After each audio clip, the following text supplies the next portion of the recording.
സുകുമാരക്കുറുപ്പ് പണിയിച്ച ബംഗ്ലാവിന് മുൻപിലാണ് നിൽക്കുന്നത്. Alappuzha medical college ആശുപത്രിക്ക് എതിർദിശയിലൂടെ 150 metre മുൻപിലേക്ക് പോകുമ്പോഴാണ് ഇക്കാണുന്ന ഇരുനില ബംഗ്ലാവുള്ളത്. കുറുപ്പിൻ്റെ ജീവിതം പോലെ തന്നെ ഒരുപാട് ദുരൂഹതകൾ നിറഞ്ഞതാണ് ഈ ബംഗ്ലാവ്.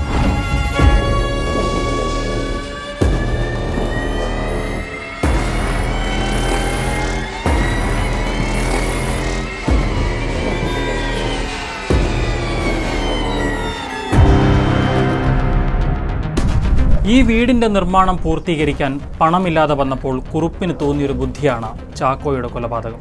തന്നോട് രൂപസാദൃശ്യമുള്ള ഒരാളെ കണ്ടെത്തി കൊലപ്പെടുത്തിയതിനു ശേഷം ഇൻഷുറൻസ് കമ്പനിയിൽ നിന്നും വലിയ തുക തട്ടിയെടുക്കുകയായിരുന്നു കുറുപ്പിൻ്റെ ലക്ഷ്യം. കുറുപ്പിൻ്റെ തിരോധാനത്തിന് ശേഷം ഈ വീടും വസ്തുവും സ്വന്തമാക്കാൻ അയാളുടെ ബന്ധുക്കൾ ശ്രമം നടത്തിയെങ്കിലും കൃത്യമായ രേഖകൾ ഹാജരാക്കാൻ അയാളുടെ കുടുംബത്തിന് സാധിച്ചില്ല. സർക്കാർ രേഖകളിലാകട്ടെ കുറുപ്പിൻ്റെ പേരിൽ ഇങ്ങനെയൊരു വസ്തുവോ വീടോ എവിടെയുമില്ല.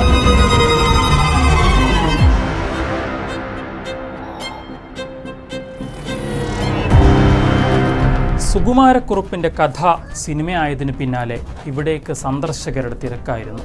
കുറുപ്പിൻ്റെ സ്വപ്ന സൗധം കാണാൻ സംസ്ഥാനത്തിൻ്റെ വിവിധ ഭാഗങ്ങളിൽ നിന്നും ആളുകൾ ഇവിടേക്ക് ഒഴുകിയെത്തിയെന്നാണ് നാട്ടുകാർ പറയുന്നത്.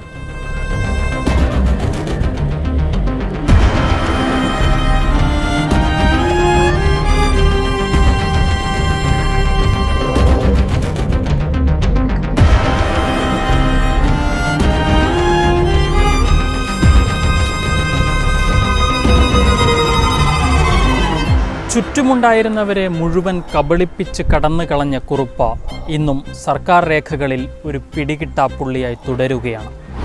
ഒരുപാട് ദുരൂഹതകൾ ഒളിപ്പിച്ച കുറുപ്പിൻ്റെ ഈ വീടും. ആലപ്പുഴയിൽ നിന്നും അരുൺ മലയിലിനൊപ്പം രാഹുൽ ഇരുമ്പുകുഴി.